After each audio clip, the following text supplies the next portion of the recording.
You may have heard on the news that the upcoming full moon on November 5th will be larger than usual. The Super Beaver Moon. Talking about the supermoon. Talking the beaver moon as in November. Full beaver moon. It is a supermoon. And talking about this supermoon. The moon orbits the Earth in an elliptical shape, meaning that sometimes it's closer and sometimes it's farther away from the Earth.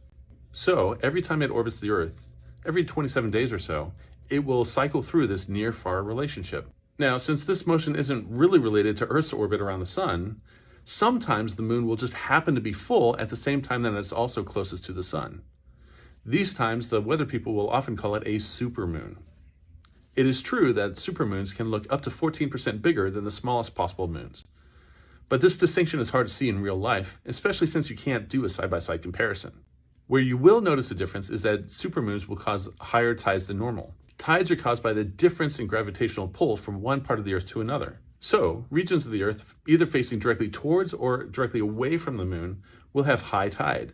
Everywhere else will have lower tides. And because the sun also affects the tides, we tend to have the highest tides when the sun and the moon are aligned together, such as during a full moon. And because the moon will also be closer than usual, we're going to have higher tides than usual.